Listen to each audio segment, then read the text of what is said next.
बहू का लौटा बचपन। रश्मि की सास उससे बहुत काम कराती थी और वो इस बात से बहुत परेशान हो गई थी। एक दिन सास कहती है, बहू, रसोई का काम खत्म हो जाए तो मेरे कमरे में आ जाना, कमरे की सफाई करनी है। ये कहकर सास वहाँ से चली जाती है। ये सासू माँ भी ना एक के बाद एक काम देती ही जाती है, जैसे कि मैं कोई बोतल से निकली हुई जिन हूँ। रश्मि अपनी सास के कमरे में जाती है और स्टूल पर चढ़कर अलमारी से सामान निकाल रही होती है। अरे बहू, संभाल कर, मेरा सामान तोड़ मत दियो। वाह, इन्हें अपनी बहू की कोई चिंता नहीं है, सामान की पड़ी है कि वो ना टूट जाए। अब तो इनका सामान तोड़ना ही पड़ेगा। रश्मि सामान हाथ में पकड़ लेती है और नाटक करने लगती है। सास ये देखकर घबरा जाती है। अरे बहू, मेरा सामान बचाकर कहीं गिर न जाए। हाँ हाँ मम्मी जी, नहीं गिराऊंगी आपका सामान। रश्मि का सच में बैलेंस बिगड़ जाता है। अरे, मेरा तो सच में बैलेंस बिगड़ रहा है। रश्मि स्टूल से नीचे गिर जाती है और उसका सर बेड से लग जाता है। रश्मि के सर में दर्द हो रहा होता है। वो बेहोश नहीं हुई होती है, लेकिन वो आंखें मूंद कर पड़ी रहती है। ये देखकर उसकी सास घबरा जाती है। अरे बहू, ठीक तो है ना? तू बोलती क्यों नहीं बहू? ये अच्छा मौका है, बेहोशी का नाटक कर लेती हूँ, काम से तो बच जाऊंगी। सास रश्मि को बेड पर लेटा देती है और अपने बेटे सूरज और डॉक्टर को फोन करती है। वे दोनों कुछ ही देर में घर आ जाते हैं। सर पर चोट आने की वजह से ये बेहोश हो गई है। मैं कुछ दवाइयाँ लिख कर देता हूँ, ये मंगा लीजिएगा। वो ठीक हो जाऊंगी तो फिर से काम करना पड़ेगा। क्या करूं? अरे हाँ, ऐसी तरकीब निकाली है जिससे काम भी नहीं करना पड़ेगा और मेरी प्यारी सासू माँ को भी सबक सिखाने का मौका मिल जाएगा। डॉक्टर चले जाते हैं और रश्मि होश में आती है। तब वो बच्ची बनकर याददाश्त खोने का नाटक करने लगती है।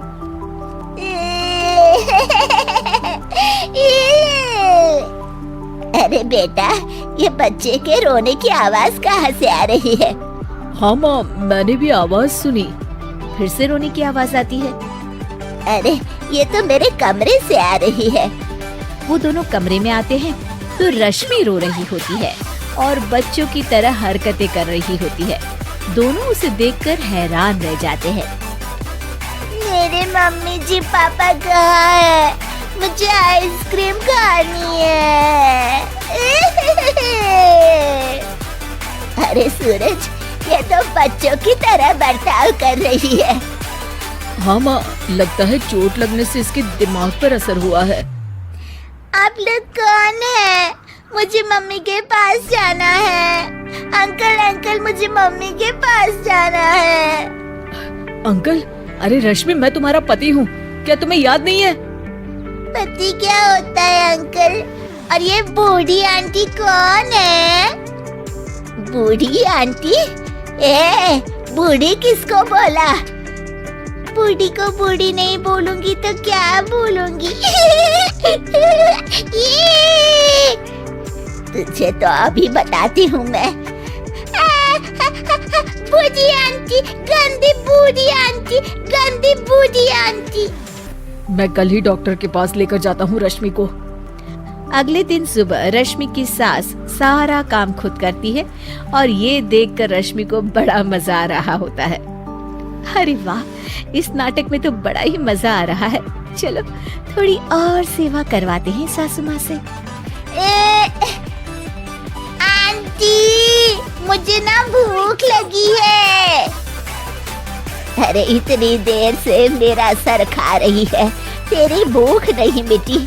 अब क्या खाना है तुझे? मुझे चॉकलेट शेक पीना है। अरे मुझे नहीं आता चॉकलेट वाकलेट शेक बनाना। मुझे चॉकलेट शेक चाहिए, मुझे चॉकलेट शेक चाहिए। अच्छा, मेरी माँ चुप हो जा, लाती हूँ बनाकर चॉकलेट शेक। रश्मि अपनी सास से खूब काम करा रही होती है और अपने नाटक का जमकर फायदा उठा रही होती है। रश्मि पूरे घर को बार बार गंदा कर देती है और उसकी सास बार बार सफाई कर रही होती है। ए बहू, तुझे समझ में नहीं आ रहा? कितनी बार कहा है कि एक जगह बैठ, अभी एक थप्पड़ लगाऊंगी तुझे। रश्मि रोना शुरू कर देती है।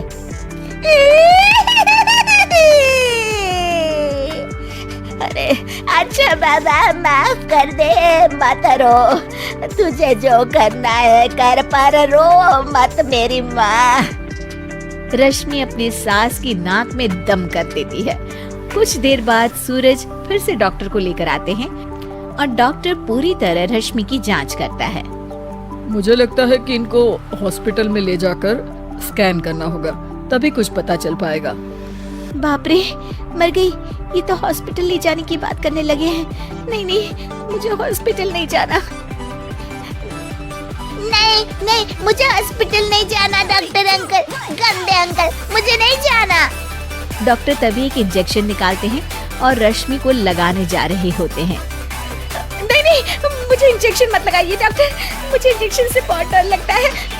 मैं तो नाटक कर रही थी, मैं बिल्कुल ठीक हूँ। डॉक्टर और रश्मि की सास और पति ये एकदम दंग रह जाते हैं और रश्मि के इस नाटक का हो जाता है दी एंड।